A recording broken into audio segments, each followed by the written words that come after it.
ओम नमो भगवते वासुदेवाय।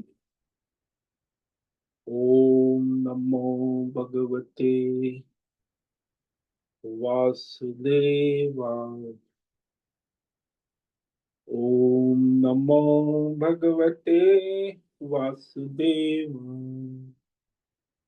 ओम नमो भगवते वासुदेवाय। ओम नमो भगवते वासुदेवाय। ओम नमो भगवते वासुदेवाय। ओम नमो भगवते वासुदेवाय। ओम नमो भगवते वासुदेवाय।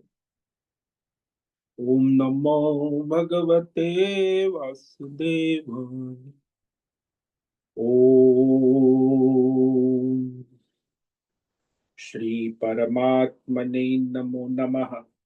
ओम गं गणपतये नमो नमः। ओम सं सरस्वत्यै नमो नमः।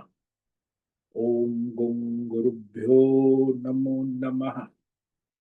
ओम सहनाववतु सहनौ भुनक्तु सह वीर्यं करवावहै तेजस्विनावधीतमस्तु मा विद्विषावहै।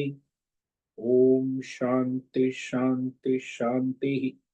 सदाशिवसमारम्भां शङ्कराचार्यमध्यमाम् अस्मदाचार्यपर्यन्तां वन्दे गुरुपरम्पराम्। वन्दे गुरुपरम्पराम्। ओम तत्सत। आप सभी ऑनलाइन नेटवर्क पर उपस्थित भगवत गीता श्रवण साधकों को आज ऋषिकेश से हमारा प्रातः का अभिवादन, अभिनंदन, अभिवंदन। हरि ही ओम, हरि ही ओम, हरि ही ओम। हम सबको आज का यह दिव्य दिन तन मन धन जन देश काल विषय वस्तु परिस्थिति अवस्थाएं व्यष्टि समष्टि आध्यात्मिक भौतिक दैविक क्षेत्र सभी को अपने अपने वर्तमान जन्म और पूर्व जन्मों में किए हुए संचित सात्विक राजसी तामसी मिश्र कर्मों के पके हुए फल स्वरूप में वर्तमान में आज सभी को अपने अपने प्रारब्ध अनुसार परमेश्वरी अचिंत्य योग माया के माध्यम से वर्तमान देश काल विषय वस्तु परिस्थिति तन मन धन जन आदि प्रसाद स्वरूप में प्राप्त हुआ है। अतः आज का यह दिव्य दिन परमार्थ हेतु निष्काम सेवा यज्ञ देव यज्ञ ऋषि यज्ञ पितृ यज्ञ मानवता यज्ञ भूत प्राणी यज्ञ सात्विक दान शारीरिक वाचिक मानसिक तप निष्काम कर्म योग ध्यान योग भक्ति योग ज्ञान योग साधना स्वाध्याय वेद शास्त्रों का अध्ययन अध्यापन उपासना आराधना के लिए समर्पित करे और करवावे। अत्यंत दुर्लभ मनुष्य जीवन को परमार्थ हेतु सार्थक करे और करवावे।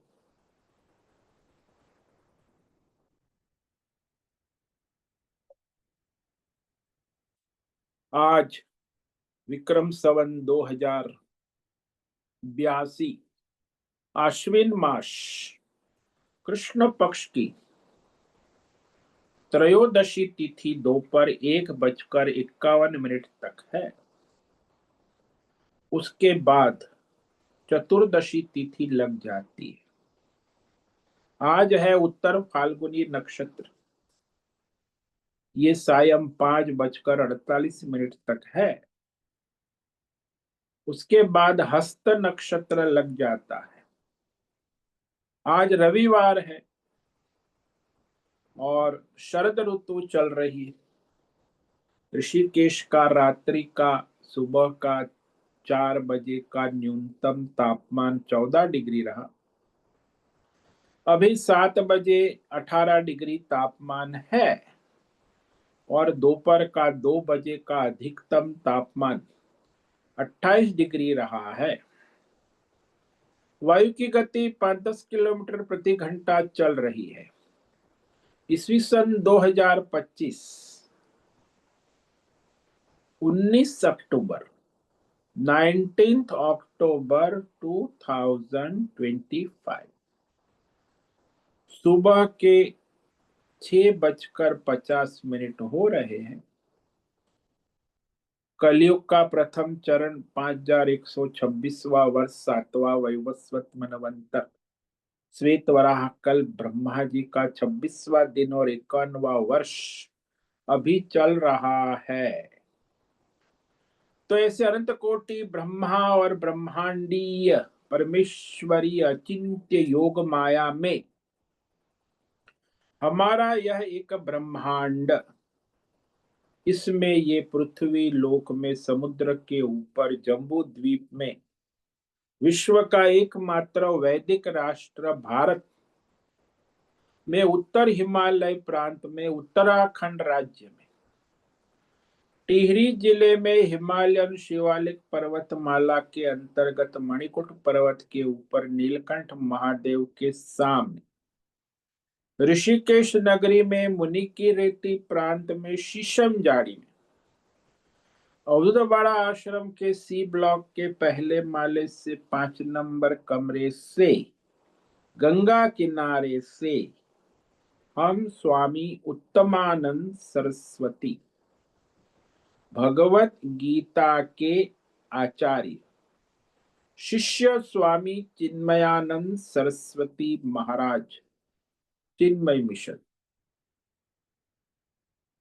कैवल्याद्वैत वेद व्यास भगवत पाद शंकराचार्य की श्रृंगेरी संन्यास परंपरा से शिक्षित दीक्षित सनातन वैदिक भारतीय हिंदू धर्म अनुसार संपूर्ण भगवद गीता ज्ञान यज्ञ ऑनलाइन चैतन्यमय जीवन लाइव प्रसारण जूम एवं यूट्यूब के अंतर्गत व्याख्यान माला में अध्याय 13 क्षेत्र क्षेत्रज्ञ विभाग योग के श्लोक नंबर 30 से 34 तक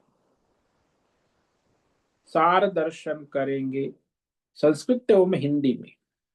आज रविवार है तो प्रश्नोत्तरी भी होगी और ये संक्षिप्त में सार दर्शन दिव्य पवित्र सरल व्यावहारिक सटीक पूर्ण वर्ण अक्षर पद वाक्य पंक्ति श्लोक अध्यायों की संगति संधि अन्वय शब्दार्थ वाक्यार्थ भावार्थ रहस्यार्थ के यथार्थ तात्पर्य सहित वैदिक शास्त्र वेदव्यास साहित्य शंकर भाष्य एवं परंपरागत सन्यासी आचार्यों की टीका टिप्पणी सहित आज यह भगवद गीता व्याख्यान करेंगे।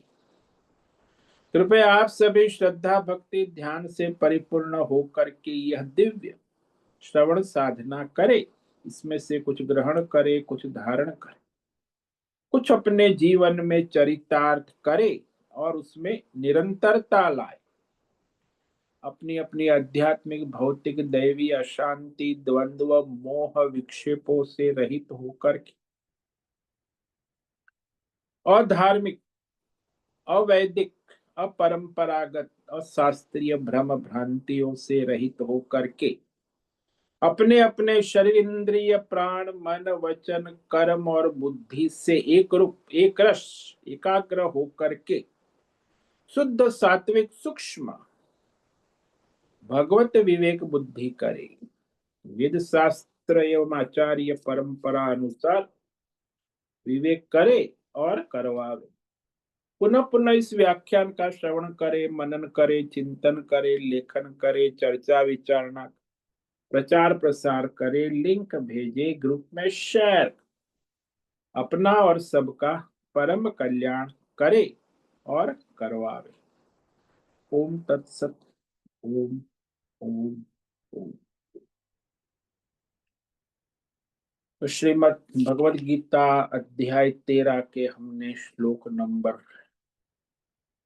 21 से 29 तक विवेक विचार किया था, जिसमें भगवान प्रकृति और पुरुष का विवेक करा रहे हैं।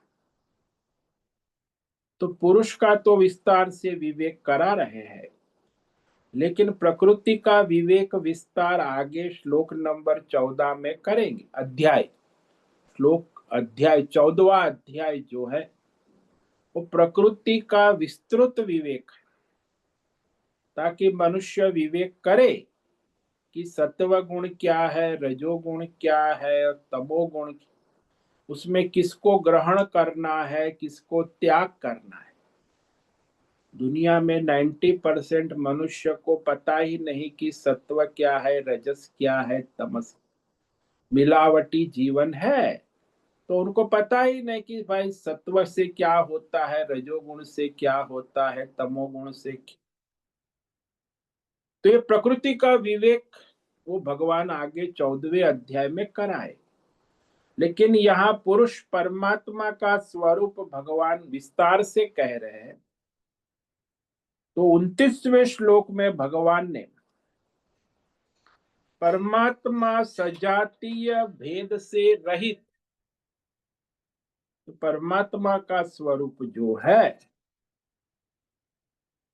वो जितने भी आप देखते हो संसार में जाति गण भेद, परमात्मा में कोई जाति भेद नहीं।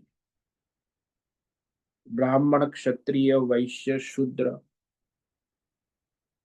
तो ये जाति भेद से रहित कैसे है, ये कहा भगवान। प्रकृत्यैव च कर्माणि क्रियमाणानि सर्वशः य पश्यति तथात्मानम् अकर्तारमपश्यति। कि जो आत्मज्ञानी मनुष्य है, तत्वज्ञानी आत्म, जिसकी बुद्धि परमात्मा में स्थिर है,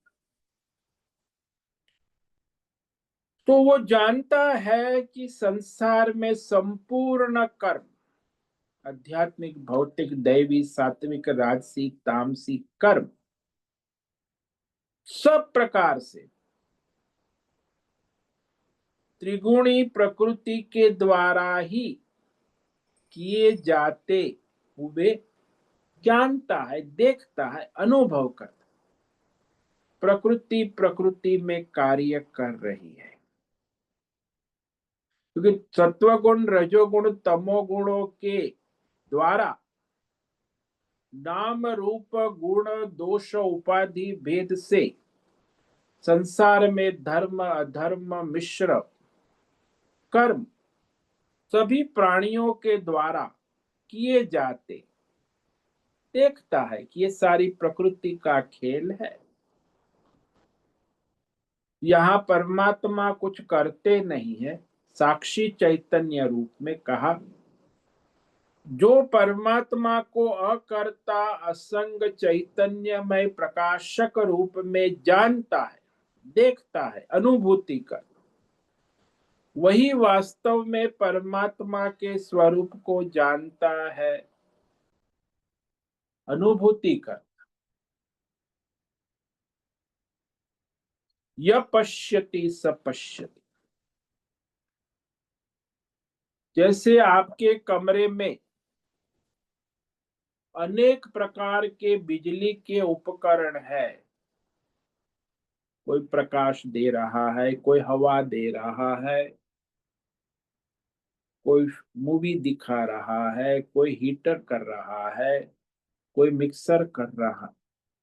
ये सारे इलेक्ट्रॉन उपकरण अपनी अपनी प्रकृति के अनुसार अपने अपने कार्य करते। इसमें बिजली का करंट जो है वह केवल साक्षी चैतन्य असंग अकर्ता होते हुए उसमें उपस्थित रहता है। यानी ये सारे जो आपके इलेक्ट्रिकल इलेक्ट्रॉनिक उपकरण आपके कमरे में घर में अपने अपने कार्य अपनी अपनी शक्ति के अनुसार कर रहे, संपूर्ण उपकरणों के कर्म सब प्रकार से उपकरणों की अपनी अपनी प्रकृति के द्वारा ही किए जाते। पंखा घूमता है, बल्ब प्रकाश देता है, हीटर गर्म पानी देता है, मिक्सर मिक्स करता है। तो सारे के सारे उपकरण जो है वह अपनी अपनी शक्ति और प्रकृति के द्वारा अपने अपने कार्य करते हैं अपनी प्रकृति में।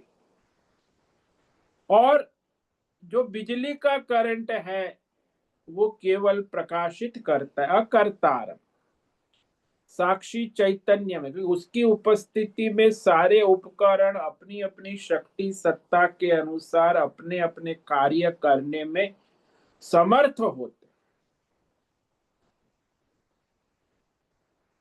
इसीलिए हम ये नहीं कह सकते बिजली का करंट सब कर रहा है। पंखा अपनी प्रकृति के अनुसार चल रहा है, बल्ब अपनी प्रकृति के अनुसार चल रहा है, लेकिन बिजली का करंट वहां उपस्थित है।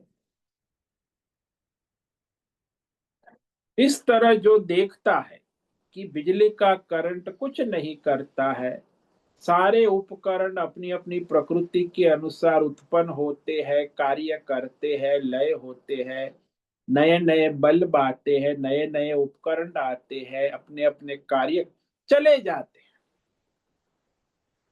लेकिन करंट वही है जो 100 साल पहले था, 1000 साल पहले था, आज भी है, आगे भी हजारों साल वही। उपकरण बदलते रहेंगे, ऐसे ये संसार बदलता रहेगा, संसार की प्रकृति बदलती रहे, कभी सत्व गुण है, कभी रजोगुण है, कभी तमोगुण है। लेकिन व्यष्टि समष्टि की प्रकृति बदलने से उसमें जो उपस्थित साक्षी चैतन्य परमात्मा असंग और प्रकाशक ही रहता है, उसमें कोई विकार या परिवर्तन कभी नहीं आता है, जैसा है वैसा। तो इस प्रकार वह परमात्मा सजातीय भेद से रहित, जैसे बिजली का करंट उपकरणों के भेदों से रहित, उपकरण में अपने सजातीय भेद है, ये पंखा है, ये ट्यूबलाइट है, ये बल्ब है, लेकिन बिजली का करंट है वो सारे भेदों से, उपकरणों के भेदों से रहित। तो इस प्रकार जो विवेक करता है कि संसार में ये त्रिगुणी प्रकृति माया को भी जानता है और मायापति महेश्वर को भी जानता, दोनों का विवेक आवश्यक है ना, प्रकृति और पुरुष, वही वास्तव में परमार्थ विवेक करता है, यथार्थ विवेक करता। अब विजातीय भेद रहित कह रहे हैं परमात्मा में स्थित संसार जो है स्वयं जड़ है और चैतन्यमय परमात्मा में स्थित है, और चैतन्यमय परमात्मा से ही उसकी उत्पत्ति स्थिति लय पुनः उत्पत्ति स्थिति लय होता रहता। तो ये कह रहे हैं श्लोक नंबर 30, यदा भूत पृथक भाव एकस्थम अनुपश्यति तत एव च विस्तारम ब्रह्म संपद्यते तदा। कहते जिस जन्म में, जिस क्षण में, जिस काल में, जिस समय में ये आत्मज्ञानी मनुष्य, अज्ञानी नहीं, आत्मज्ञानी सन्यासी तत्वज्ञानी संपूर्ण प्रकृति के पंच महाभूतात्मक भिन्न भिन्न विकारों को एक परमात्मा में ही स्थित देखता है और उस परमात्मा से ही सारी प्रकृति और पंच महाभूतों का विस्तार देखता है।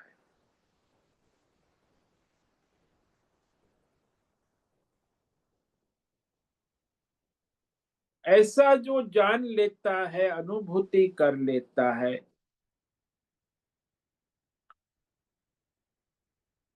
कि ये सारा का सारा जो प्रकृति माया पंच महाभूतात्मक जो ये शरीर नाम रूप आकृति वृत्ति प्रवृत्ति गुण विकार उत्पत्ति स्थिति लय अनेक विकार और विस्तार से जान लेता है, देख लेता है, उसी क्षण वह सच्चिदानंद परमात्मा को प्राप्त हो जाता है। संपद्यते।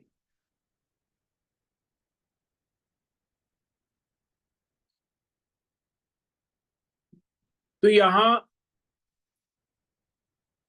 जान लेने से वो प्राप्त हो जाता है। इसका अर्थ ये हुआ कि जब उसकी योग्यता होगी तब उसमें वो स्थित हो जाता, अन्यथा उसे शब्द ज्ञान वृत्ति ज्ञान वाक्य ज्ञान तो है, लेकिन उसमें स्थिति नहीं बन पाती है, क्योंकि अनेक पृथक पृथक भेद भ्रम कार्य कारण के है संसार, और उसी में सारा जीवात्मा मोहित रहता।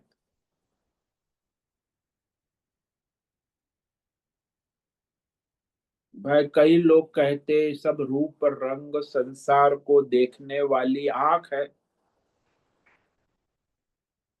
तो आजकल जो संसार को देखने वाली आंख, आंख से संसार को देखने वाले बहुत है,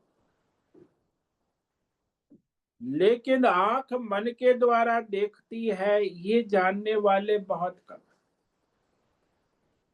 और मन बुद्धि के द्वारा देखता है ये जानने वाले भी बहुत। बुद्धि अपने चित्त संचित संस्कार के द्वारा देखती है ये जानने वाले भी बहुत कम। संचित संस्कार अहंकार से प्रकाशित होते हैं ये जानने वाले भी बहुत कम है। अहंकार को प्रकाशित करने वालों अज्ञान है, अज्ञानी जीव, ये भी बड़ा दुर्लभ। सबसे सूक्ष्म है जीव, जो अहंकारी है अज्ञानी है, जो उसका कारण शरीर है। कारण शरीर को जानने वाले भी बहुत कम है, और ये तीनों शरीरों को प्रकाशित करने वाला अंतर्यामी परमात्मा को जानने वाले तो बहुत ही कम है। इसीलिए ये सारे कार्य कारण भेद भ्रम एक परमात्मा में ही स्थित है। जैसे वो दृष्टांत देते हैं ना कि ये सारा का सारा समुद्र है, लहरें है, बुदबुदे है, सरोवर है, नदी है, तालाब है, नाले, सबकी उत्पत्ति स्थिति लय पुनः पुनः जो होती है वो जल तत्व ही। यानी ये सारे नदी समुद्र लहरें तालाब कुबे सरोवर आदि पृथक पृथक उपाधि को एक जल तत्व में स्थित जो देखता है वही वास्तव में उस जल तत्व से ही संपूर्ण विस्तार को देखता है। समुद्र के विस्तार को, लहर के विस्तार को, बुदबुदे के विस्तार को, और नदियों के विस्तार को। हजारों नदियां हैं, नाम भिन्न, लेकिन सब में केवल एक ही जल तत्व है। हजारों नदियों के हजारों नाम है, सात समुद्र के सात नाम है, लेकिन सब नाम रूप गुण में केवल एक ही तत्व है, जल तत्व है, अनुपश्यति। ते संपूर्ण विस्तार में केवल एक ही तत्व है, इसे जो जानता है, देखता है, अनुभूति कर, उसमें स्थिति बना लेता है, उसी क्षण वह परमात्मा के स्वरूप को प्राप्त हो जाता है, क्योंकि वो विजातीय भेद से रहित हो गया। जिस क्षण, दूसरा दृष्टांत ले लो, जिस क्षण वो रज्जु को देख लेता है, जान लेता है, रज्जु की अनुभूति कर लेता है, उसी क्षण सर्प जो है उसका सारा विस्तार समाप्त हो जाता है।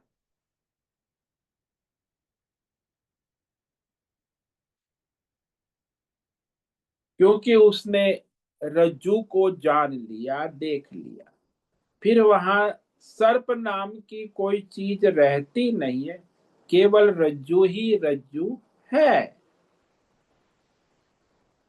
इसी प्रकार ये सारे जो है विजातीय भेद से रहित परमात्मा है। अब स्वगत भेद से रहित कह रहे हैं। अनादित्वात् निर्गुणत्वात् परमात्मामव्ययः शरीरस्थोऽपि कौन्तेय न करोति न लिप्यते। कौन्तेय, अरे कुंती के बेटे, सुनो सुनो सुनो। आत्मज्ञानी कुंती का बेटा है, तो ये समझो आत्मा के बारे में।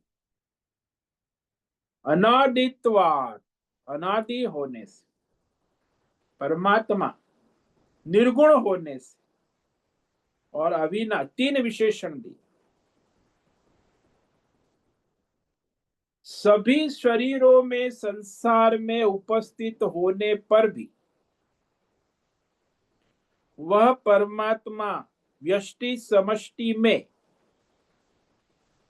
न कुछ करता है, न किसी व्यष्टि समष्टि कर्मों से लिप्त होता है, न घटता बढ़ता है।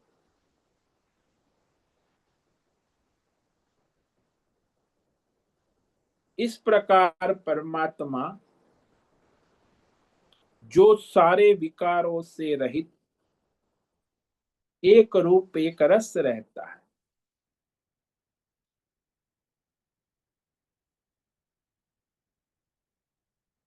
जैसे वृक्षों के चलने पर, वृक्षों के हिलने पर, वायु के चलने पर आकाश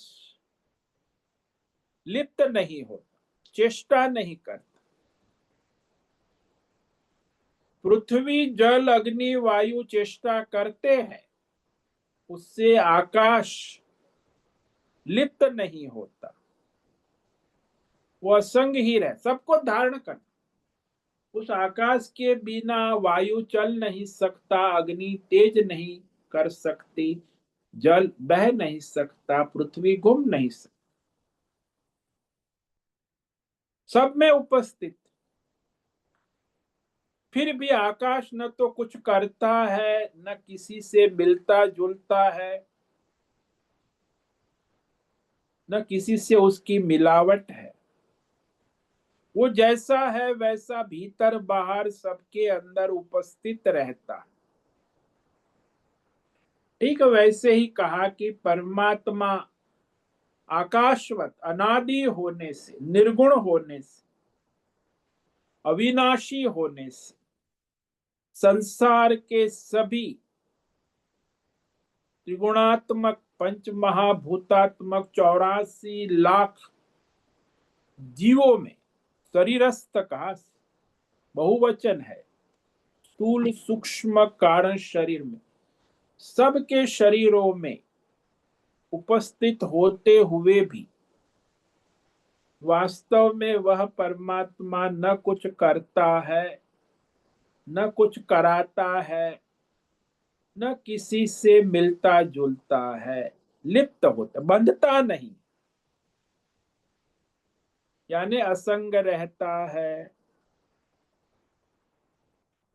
न तो कुछ भोगता है, न तो कुछ कुछ बंधता है।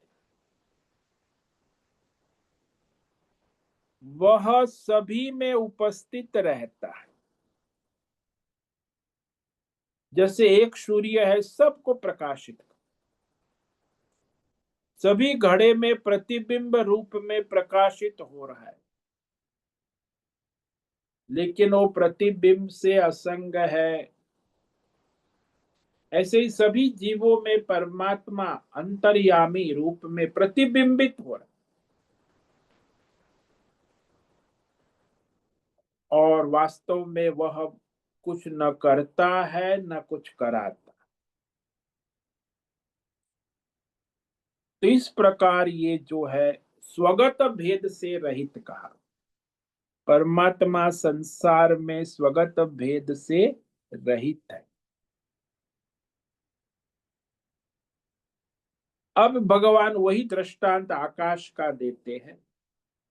यथा सर्वगतम सौक्ष्म्यात् आकाशम नोपलिप्यते सर्वत्रावस्थितो देहे तथात्मानोपलिप्यते।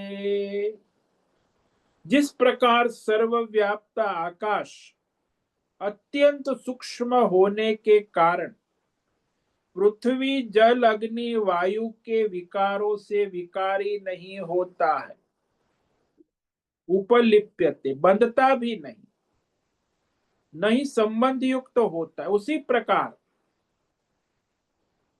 सारे संसार में सदा सर्वत्र सब में उपस्थित परमात्मा निर्गुण होने के कारण किसी भी देश काल विषय भौतिक अध्यात्म देव के गुणों से दोषों से लिप्त नहीं होता, यानी असंग रहता है, निर्लेप रहता, उसकी मिलावट नहीं होती, किसी से बंधता नहीं है, और किसी से घटता बढ़ता भी नहीं। तो इस तरह आकाश के दृष्टांत के द्वारा कहा, ये समष्टि दृष्टांत है, समष्टि के। अब व्यष्टि दृष्टांत सूर्य का दृष्टांत देते हैं कि जो सूर्य है वह प्रकाश स्वरूप सबको प्रकाशित, किसी से बंधता नहीं है। यथा प्रकाशयति कृष्णम लोकमिमं रविः क्षेत्रम क्षेत्री तथा कृष्णम प्रकाशयति भारत। भारत, भा यानी आत्मज्ञान में जो रत रहता है वो भारतीय। आजकल तो हमारे भारतीय रहे नहीं, भारत में तो बस इंडियंस आ गए हैं ना, इंडियंस, इडियट इंडियंस। भारत में अब भारतीय लोग बहुत कम हो गए, सब इंडियन हो गए, इंडियन, इसीलिए इडियट इंडियन। तो भारत कितना भारी शब्द है, आत्मज्ञान में रत भारतीय नागरिक। तो भगवान ने संबोधन किया कि अर्जुन तुम भारतीय हो, आत्मज्ञान में रत परंपरा वाले हो।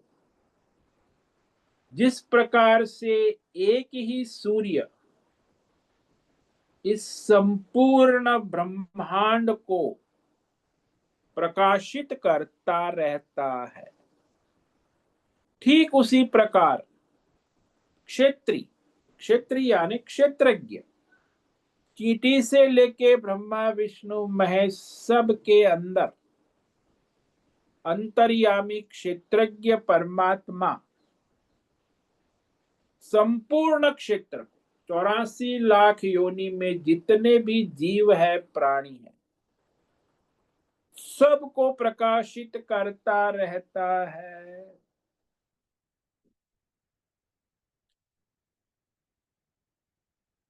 तो एक ही परमात्मा, जैसे रामायण है, रामायण में एक ही राम, रावण बनते हैं, हनुमान बनते हैं, विभीषण बनते हैं, वाली बनते हैं, सुग्रीव बनते हैं, सीता बनते, कौशल्या, कैकेयी, मंथरा बनते हैं।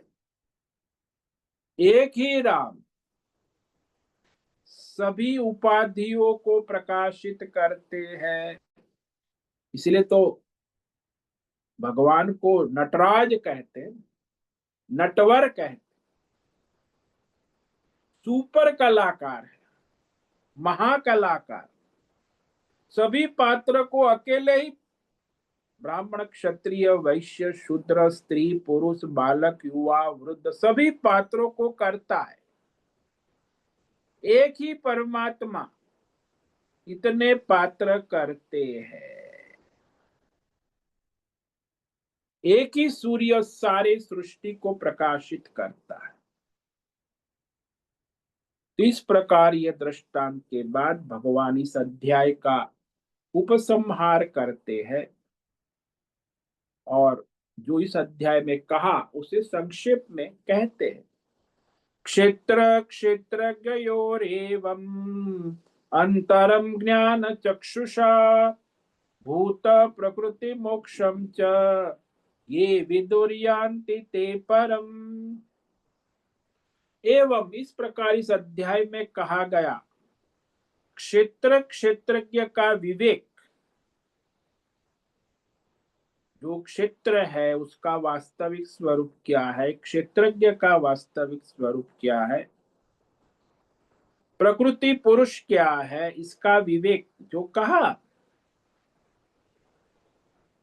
और ये भी कहा इस अध्याय में कार्य कारण सहित प्रकृति से मुक्त होने का रहस्य। तो जो ये प्रकृति और पुरुष और क्षेत्र क्षेत्रज्ञ का विवेक कर अपने मूल स्वरूप में स्थित होता, कैसे होता है वो भी कहा भगवान। अमानित्व अदम्भित्व 20 साधन, साधना से ज्ञान चक्षु कहा ना, क्योंकि ये सारे साधन आवश्यक है। इसमें कोई 2-4 साधन कम हो तो नहीं चलेगा।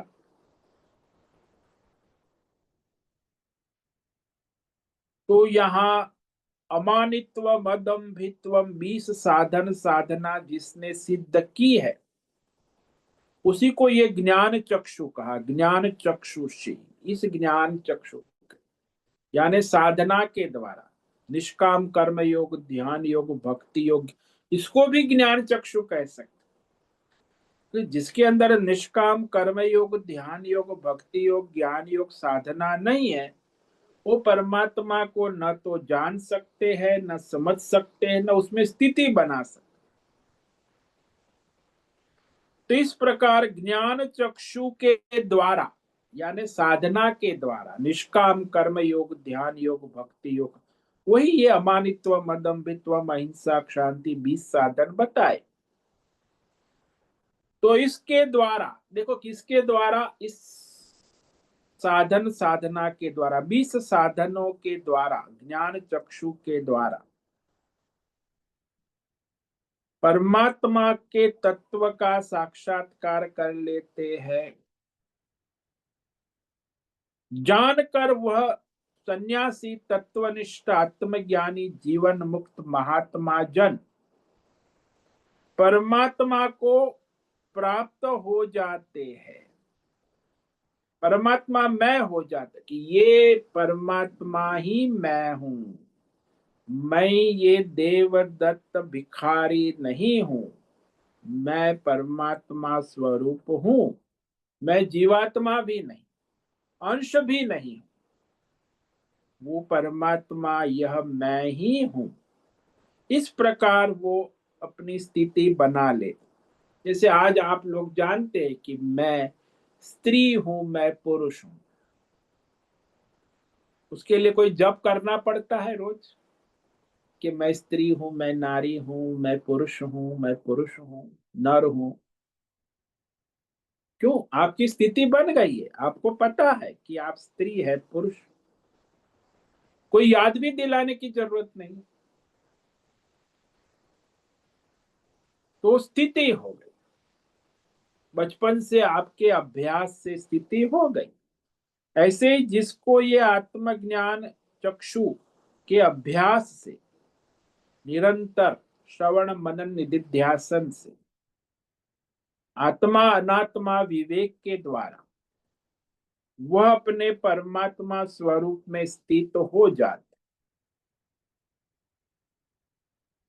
और कोई रास्ता नहीं। आप कहो कि हम धर्मात्मा है, तो जाओ, धर्मात्मा है तो पितृलोक जाओ, स्वर्ग लोक जाओ, फिर वापस आओ, संसार में आते जाते रहो। धर्मात्मा से कोई आपका ये बड़ा भ्रम है लोग, धर्मात्मा परमार्थी धर्मात्मा नहीं। हाँ, धर्मात्मा है, लेकिन वो धर्मात्मा परमार्थी है जो निष्काम है। दुनिया का कोई भी सकाम धर्मात्मा परमार्थी नहीं है। ये भी आप लोग समझ लेना, भ्रम है। कामना से दो धर्म कर्म में लगे हैं सकाम। सकाम धर्मात्मा पितृलोक जाएगा, स्वर्ग लोक जाएगा, आएगा, देव लोक जाएगा। तो वो उपासक भी देव लोक जाएगा। हाँ, उपासक की है कि वो परमार्थ में लगा है, उपासक है, तो फिर वो देवलोक में जाकर प्रलय के बाद मुक्त होगा। लेकिन ये जो निष्काम है, धर्मात्मा है, उसके मुक्त होने की संभावना इसी जन्म में है। देवलोक में जाने की भी आवश्यकता। इसीलिए केवल केवल केवल जो निष्काम धर्मात्मा है, वो ही परमार्थ कर्म योग, ध्यान योग, भक्ति योग, ज्ञान योग के द्वारा अपना मोक्ष सिद्ध कर लेते हैं। परम यान्ति कहा, परमम परमात्मा स्वरूप हो जाते। क्योंकि जब तक ये जो क्षेत्र है, जड़ है, विकारी है, क्षणिक है, उसको आपने अपना स्वरूप मान लिया है। इसलिए तो आप टेंशन में है, तनाव में है, भय में है। मृत्यु का भय किसका? क्षेत्र। जो क्षेत्रज्ञ को जान लिया है कि क्षेत्रज्ञ नित्य है, चैतन्यमय है, अविकारी है, अविनाशी है, और मैं वो क्षेत्रज्ञ चैतन्य हूं, मैं ये क्षेत्र नहीं हूं, तो आप मुक्त हो गए भय से। क्षेत्र के सारे भयों से मुक्त हो गए, व्यष्टि समष्टि सभी भय से मुक्त हो। इसी को मोक्ष कहते। तो आज जो है रविवार है, इसलिए प्रश्नोत्तरी का दिन है। तो अभी किसी भी साधक को प्रश्न है तो वो अभी प्रश्नोत्तरी कर सकते।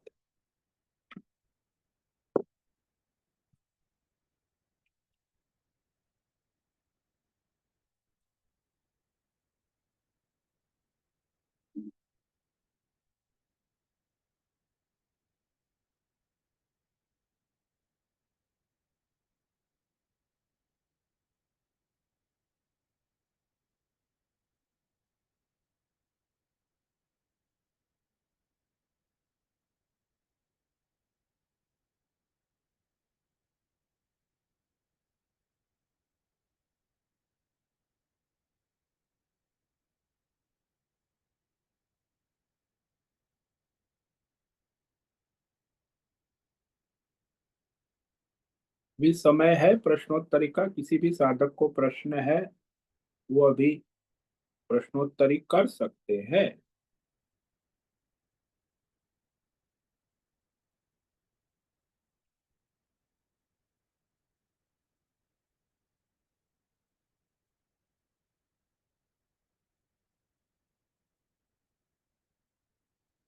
ओम नमो नारायण स्वामी जी।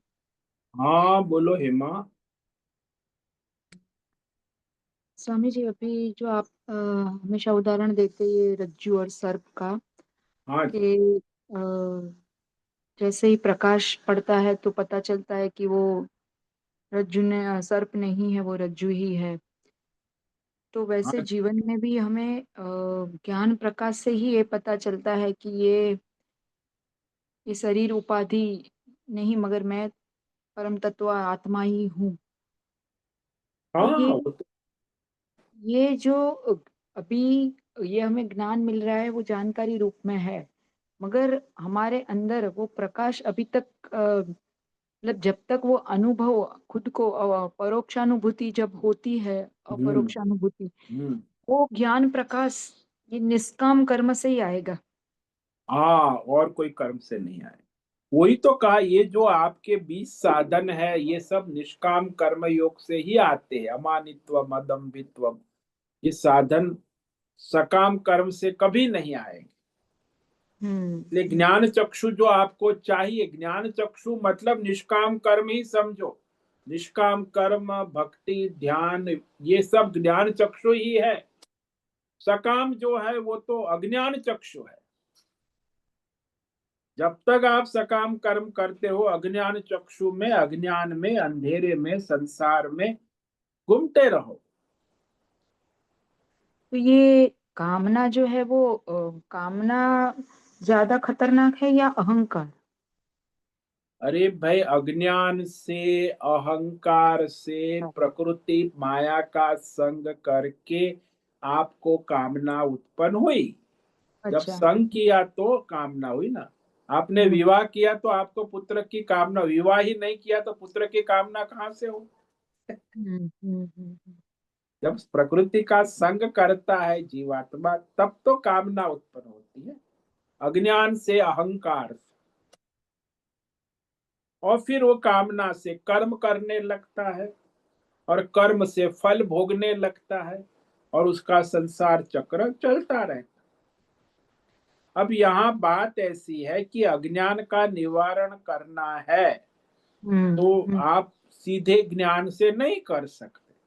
ये जो आप हम्म कर्म कर रहे हैं कामना वाले, तो वो हम्म कामना धर्म के अनुसार कामना करते हुए निष्काम भाव से स्वधर्म करे। उस प्रक्रिया में जब आप आगे बढ़ेंगे तो अपना स्वधर्म निष्काम भाव से करेंगे तो आपका जो है धीरे धीरे अंतःकरण शुद्ध होगा। आप में ये दैवी गुण आने लगेंगे तो हम्म आप हम्म ध्यान हम्म योग में स्थित हो जाए। ध्यान योग से आप भक्ति योग में, सगुण उपासना में लग, और सगुण उपासना से आप ज्ञान योग की योग्यता बना लेंगे। हम्म तो इसमें कोई सीधा डायरेक्ट फ्लाइट नहीं है, हम्म, हम्म। आपको इस क्रम से जाना होगा। ये सारे ज्ञान, विकार है, वो विकार हमारे निष्काम भाव से ही निकलेंगे हमारे अंदर से। हाँ, ये मुख्य सिद्धांत समझ लो। हम्म। सारे विकार आपके भगवान निष्काम भाव से जब आप कर्म करोगे वो दूर कर दे। सकाम भाव से करोगे वो भी धर्म करोगे सकाम भाव से तो आपका विकार बना रहेगा। हाँ, सिर्फ पुण्य का प्राप्ति होती है। हाँ, पुण्य, और फिर वो भी क्षय हो जाएगा, आप स्वर्ग में जाएंगे, हम्म भोग करके वापस आएंगे।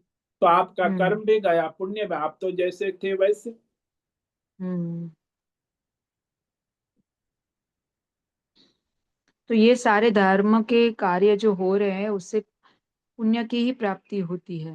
हाँ, ये हम्म 99% संसार में जो ईसाई, इस्लाम, जैन, बौद्ध जो भी धर्म कार्य कर रहे हैं पुण्य का हम्म। लाभ होता है। और पुण्य से उनको थोड़ा गुडी गुडी फिजिकल कंफर्ट, मेंटल कंफर्ट, स्वर्ग लोक, जन्नत है या हेवन बहुत में, सारी सिद्धियां भी मिल जाती है। हाँ, सिद्धियां भी मिल जाती। बस और क्या हम्म है, वो भी नश्वर है ना, वो कोई टिकने हम्म वाला तो है ना। हम्म। वो समय काल के अधीन है, कोई नित्य तो है नहीं। नित्य तो केवल परमात्मा है ना। तो यहाँ निष्काम भाव से भी जो हम कर्म करेंगे उसका भी फल तो मिलेगा ही। तो वो उसका फल। फल अंतःकरण शुद्धि, ये सारा जो है दैवी गुण हम्म आप में हम्म आएंगे, हम्म नहीं तो नहीं आएंगे। हम्म सकाम कर्म करने वाले को तो उसे पुण्य मिलेगा, गुडी गुडी मोटर गाड़ी बंगला मिलेगा, खाएगा पिएगा मौज करेगा, और क्या। और पितृलोक जाएगा, मर जा, फिर आपस आएगा पोता बन के, या तो मतलब यहाँ स्वर्ग में जाए। ज्ञानी को भी ये सिद्धि, मतलब ये उसकी भी प्रसिद्धि ये सब होता है, मगर उनके अंदर एक भाव स्थित होता है कि ये सब परमात्मा के द्वारा हो रहा है। हाँ, वो असंग रहता है ना, उसमें इसीलिए वो, उनका हाँ, कोई। लिप्त, जैसे आपने वो उदाहरण दिया आकाश, वो लिप्त नहीं हाँ, होता।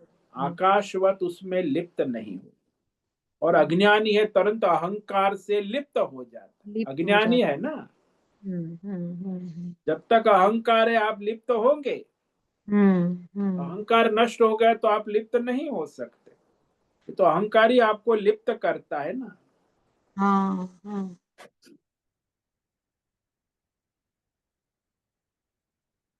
इसलिए हाँ, जब तक अज्ञान है तब तक अहंकार है, और जब तक अहंकार है तब तक वो उसका संसार का संग है, और संग करोगे तो कामनाएं उत्पन्न होती रहेंगी। आप हम्म मॉल में जाओगे, संग करोगे तो वहां तो जो लेने गई थी वो तो ले लिया, लेकिन दूसरे भी संग करके आ गए।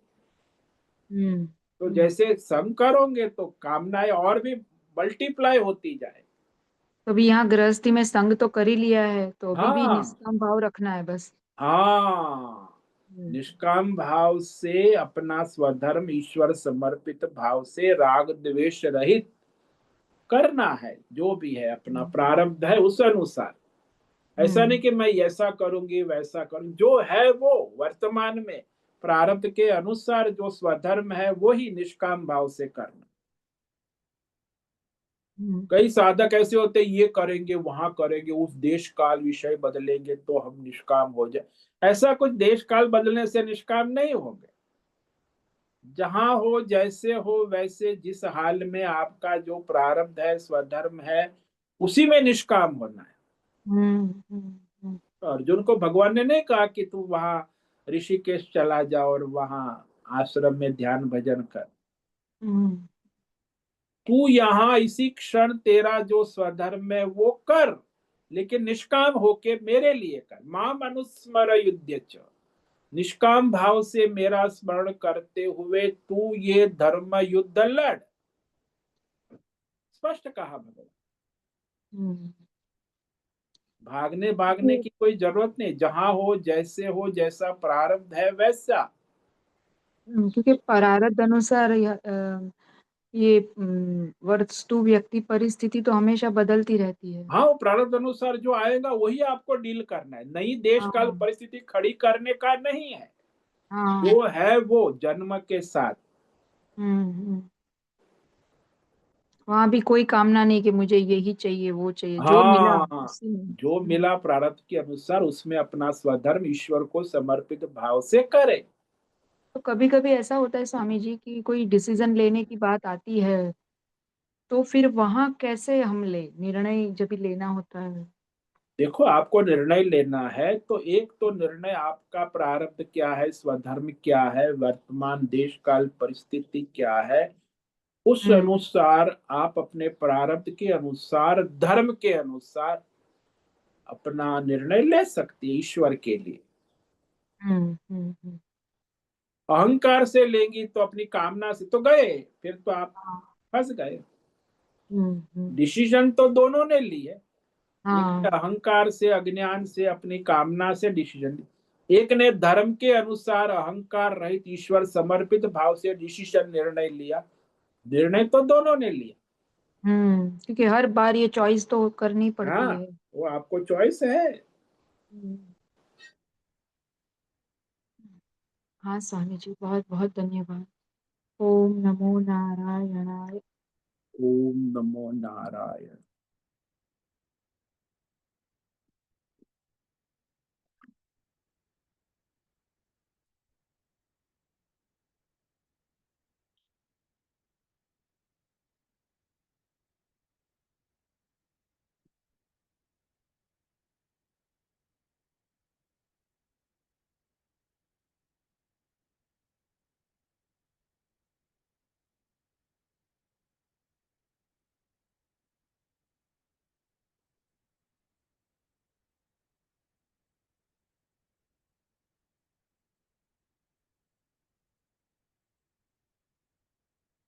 मनुष्य प्रतिक्षण निर्णय लेता है। लेकिन निर्णय में क्या होता है?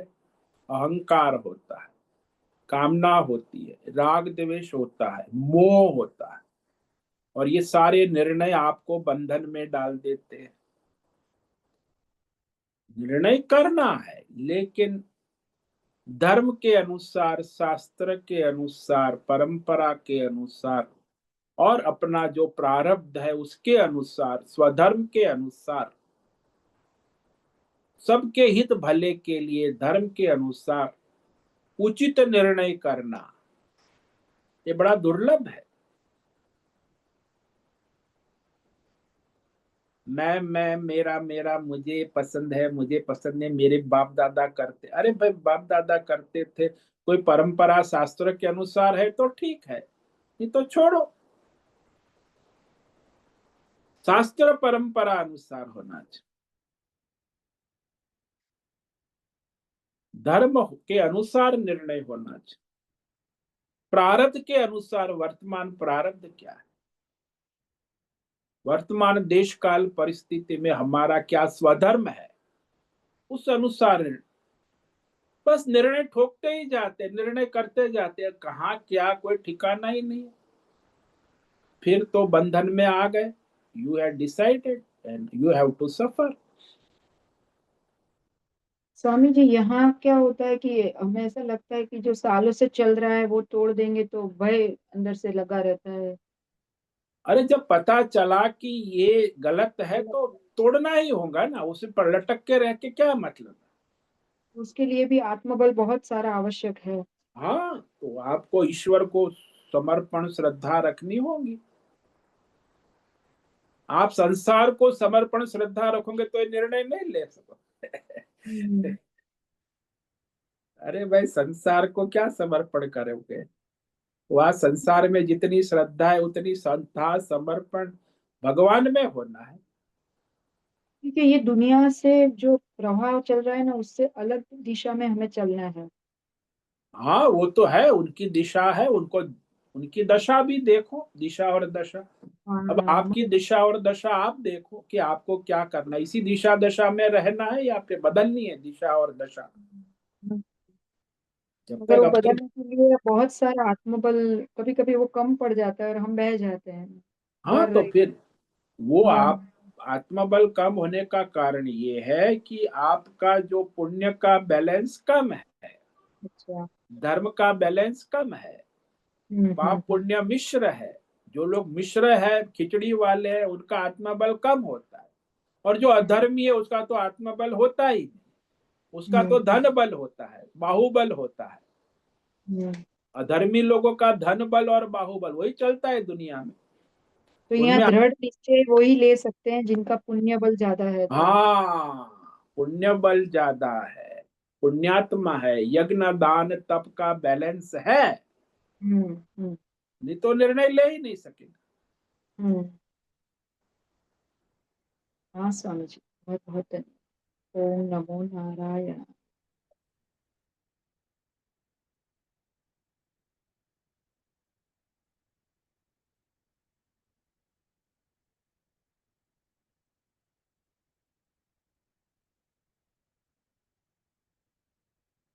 तो ये जो एक दिवाली पर्व शुरू हो गया है, अभी ये जो दिवाली पर्व में, और उसके बाद अब आज तो 19 तारीख हो गई, तो 19 से 28 तक दिवाली पर्व है। और फिर 28 के बाद यहाँ 29 से 5 नवंबर तक गीता साप्ताहिक शिविर,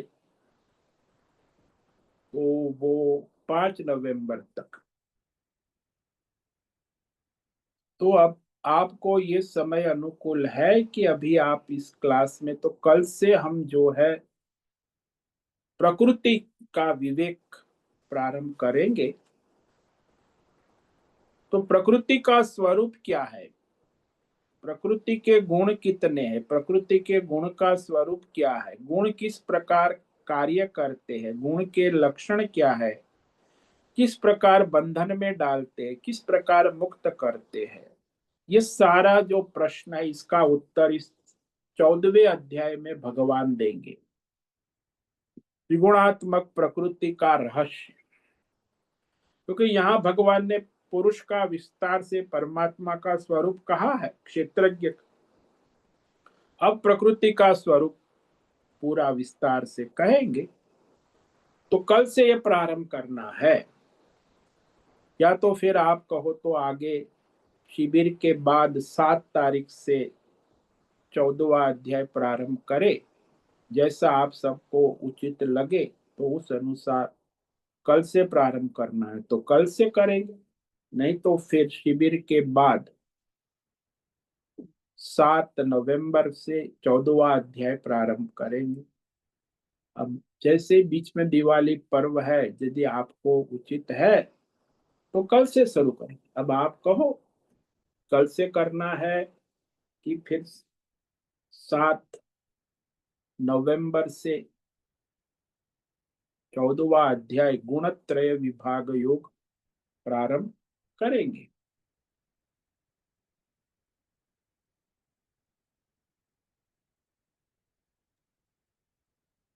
स्वामी जी। ओम नमो हाँ नारायणाय स्वामी जी। हाँ बोलो। स्वामी जी, तो कल से 28 तक क्या करने का आप बोल रहे हो? वो आपको जो करना है करो, 28 के बाद। नहीं तो फिर ये क्लास कल से शुरू रहेगा तो 14वां अध्याय कल शुरू करेंगे, प्रकृति गुणत्रय। या तो हाँ फिर स्वामी जी, ऐसा हाँ वही अच्छा होगा मुझे लगता है।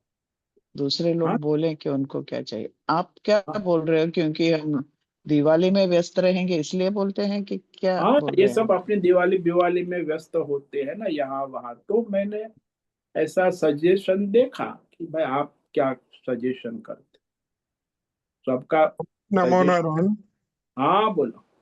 हाँ स्वामी जी, जैसा चल रहा है ठीक है। सुबह के समय तो सबके पास समय होता है। अगर कोई रात लेट साधना भी कर रहा है तो इतना तो सुबह सत्संग के लिए उठ ही जाते हैं समय से।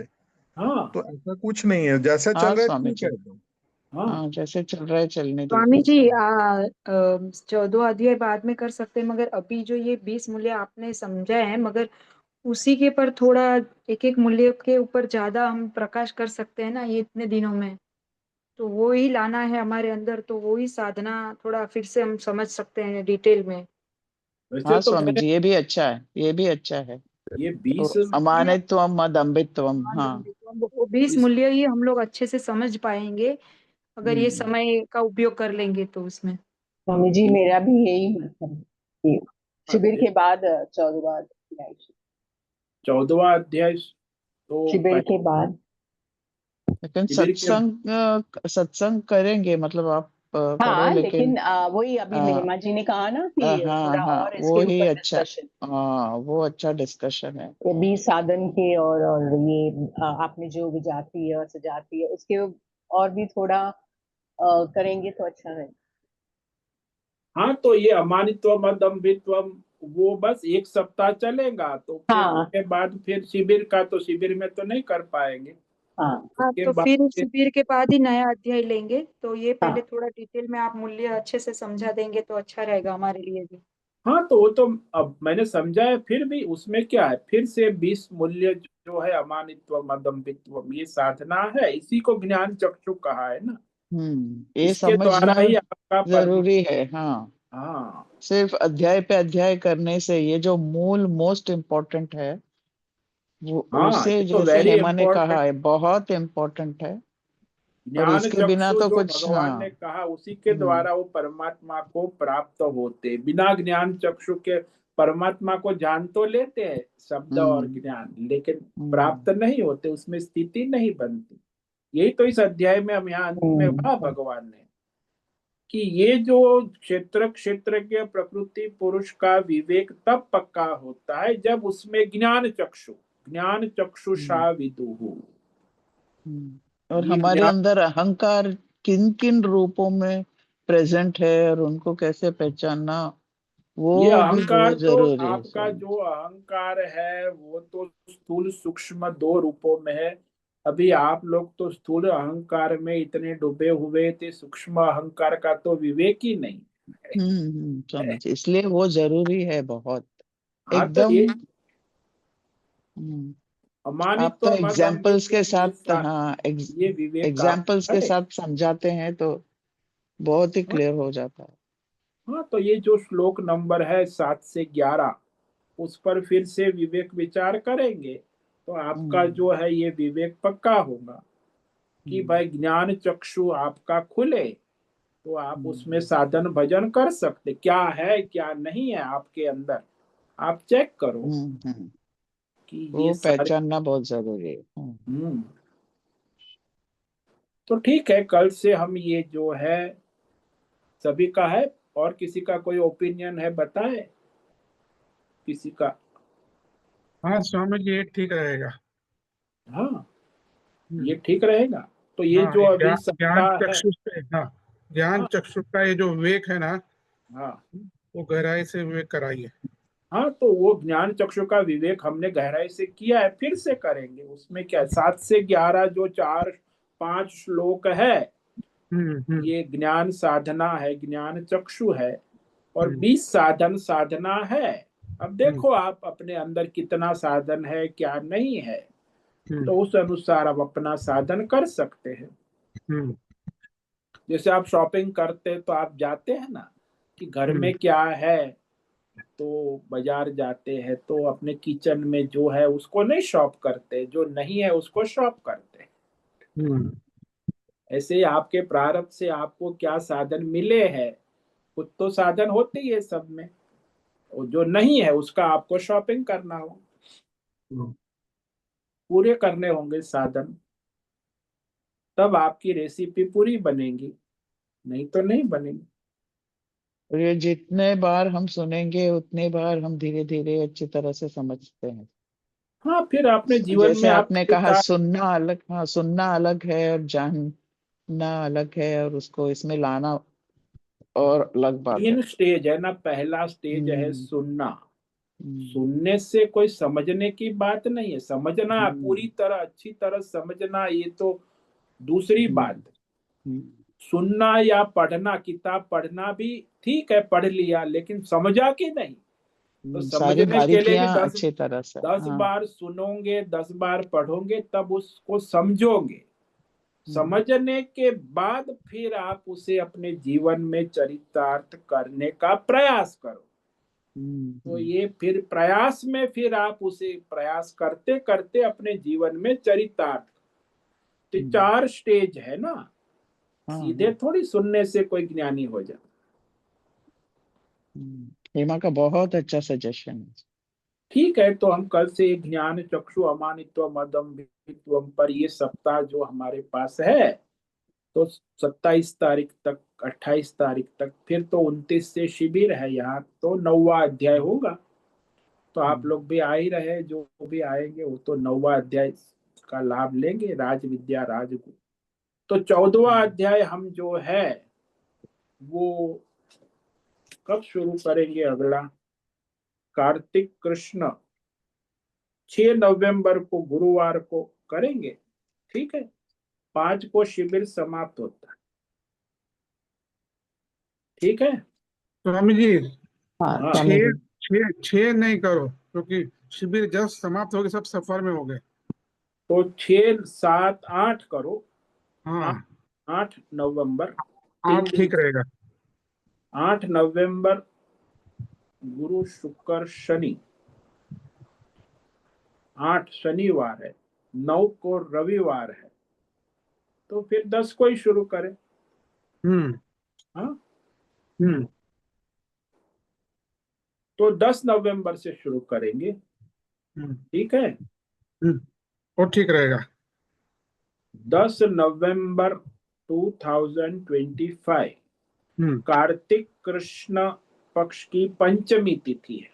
हम्म हम्म, हम्म ठीक है, तो वो फिर हम 10 नवंबर से 14वां अध्याय प्रारंभ करेंगे। ठीक रहेगा स्वामी। ठीक है। हाँ स्वामी जी। हाँ। और स्वामी जी, हाँ, शिविर के में जो जो साधक ने अभी भी आना है, तो हाँ, वो आ सकते हैं, और दूसरे साधक जो आ रहे हैं वो अपने जो है वहाँ लोगों को प्रचार करके, और अभी भी हमारे पास साधकों को निमंत्रण करने के लिए हम 10 साधक को और ले सकते हैं। हाँ जी, जो भी साधक ऑन द स्पॉट तत्काल बुकिंग करा के आना चाहते हैं वो आ सकते हैं, या अपना व्हीकल है, गाड़ी है, अपनी गाड़ी से कभी भी कोई आ सकता है अपना। और नॉर्थ इंडिया में स्वामी, दिल्ली से लेके देहरादून वो एरिया में जो है ना, वहां से हाँ तो लोग आसानी से आ सकते हैं। हाँ, उनका अपना व्हीकल है, गाड़ी है, वो तो अब कभी भी आ सकते हैं। तो जिसकी जो रुचि अनुकूलता है उस अनुसार वो अपना साधन करे, प्रचार प्रसार करे, जो आना चाहे अभी भी आ सकते हैं। और तत्काल में भी टिकट मिल ही जाती है स्वामी जी, क्योंकि तत्काल में 33% होता है। अच्छा, तो हाँ तत्काल वालों को भी हाँ संभावना है, क्योंकि उसमें हाँ, तत्काल में मिल 33%। जाती है टिकट। इतना बड़ा कोटा है तो वहाँ हाँ संभावना ज्यादा है। हाँ। हाँ, तत्काल में हम्म। दिवाली टाइम में बरोबर, पर तत्काल में स्पेशल ट्रेन भी निकलती है। हम्म। तो दिल्ली हाँ दिल्ली से बाद में बाय रोड आ सकता है। हाँ, दिल्ली आ जाओ, फिर दिल्ली से तो खाली 250 किलोमीटर है और 4 घंटे में यहाँ अब तो हाईवे बन गए हैं। दिल्ली से हम्म यहाँ आना कोई डिफिकल्ट नहीं, 4-5 घंटे में लोग पहुंच जाते, और हम्म साधन मिलते हैं दिल्ली से। हम्म दिल्ली तक आना, वहां तो दिल्ली तक आने के लिए बहुत कनेक्टिविटी मिल जाती है, ट्रेनों की, फ्लाइटों हम्म की, गाड़ी की, जो भी जिसको जैसा अनुकूल है आ सकते। हम्म।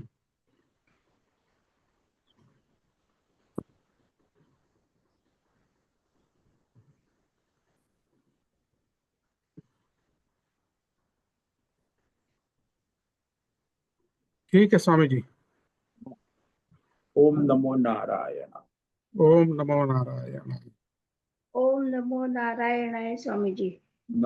आज उपस्थित है प्रकाश आनंद दोषा, होस्ट है, भद्रेश पड़िया को होस्ट है, मीरा उच्चिल, संजीवनी श्रीरंग रानड़े, उषा मेनन, राय बहादुर कपूर, अनुराधा जेठे, आशा कोटक, हेमा कोटक, करुणा कोहली, मीनाक्षी काले, पंकज भट्ट, पृथ्वीराज मालव, राम सेवक यादव, रुपेश पाटिल, सुनील ठाकुर, विशाल बेड़ेकर। तो इतने साधक उपस्थित हैं। सभी को दिवाली पर्व की बधाई हो, आपका मंगलमय दिन हो, और परमार्थ करे, सबका कल्याण करे। सभी को आज का ओम नमो नारायणाय। ओम नमो नारायणाय स्वामी जी। दिवाली ओम पर्व नमो का आपको भी बहुत शुभकामनाएं। ओम ओम नमो नमो नारायण नारायण। ओम स्वामी जी, नमो बहुत बहुत नारायण स्वामी जी। धन्यवाद। ओम नमो नारायणाय स्वामी जी। नारायणाय ओम नमो नारायण स्वामी जी। नारायणाय ओम नमो नारायणाय। नारायण ओम नमो नारायण स्वामी जी। नारायणाय। उससे निवेदन है आज का सत्संग पूर्ण करें। ओम नमो नारायणाय। आज का दिव्य सत्संग हम यही पूर्ण करते हैं। सभी साधकों को ओम नमो नारायणाय।